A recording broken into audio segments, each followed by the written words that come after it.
Other day was going through one channel, అక్కడ micro retirement concept మాట్లాడుతుంది ఆవిడ. What is micro retirement అంటే నేను వినలేదు, కొత్త విన్నా. 60 ఏళ్ళకి రిటైర్మెంట్ కాదు, 40 ఏళ్ళకి కూడా ఒక 1 year రిటైర్మెంట్ తీసుకుని చూడు. Okay, again you come back. Short break. Short break. So you get to know lot of things. What is happening, what is retirement, what people are doing, explore చేయొచ్చు కదా.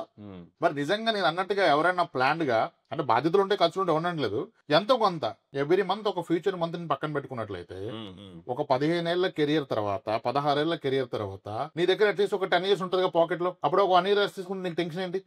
Maybe ఆ 1 year నువ్వు tension లేకుండా rest తీసుకుంటే you do lot of things far better చేస్తావేమో, ఇంకా income level పెరుగుతుందేమో. నేను నా దగ్గరికి ఎవరిని వచ్చి సార్ బిజినెస్ చేస్తాను సార్, బిజినెస్ ఆపర్చునిటీ ఉంది అంటే, ఐసెల్ నువ్వు బిజినెస్ చేస్తానంటే నీ బిజినెస్ క్యాపిటల్ కాకుండా మీరు బిజినెస్ చేయాలంటే next 3 years of expenses or the 5 years of expenses should be in our wife's account. నీ ఫ్యామిలీ నీ బిజినెస్ ఆదాయం మీద డిపెండ్ అవ్వకూడదు.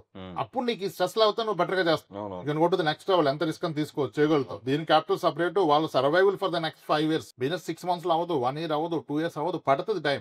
మరి ఆ టైం వరకు టెన్షన్ లేకుండా వీళ్ళు సర్వైవ్ అయితే నువ్వు ఫోకస్ చేయగలవు. ఫ్యామిలీ కష్టాల మీద కూడా మళ్ళీ సర్వైవ్ లేదు, ఈ మంత్ ఫీజు కట్టలేదు, ఆ బిల్ కట్టలేదు అంటే నీకు టెన్షన్ అయిపోయింది కదా.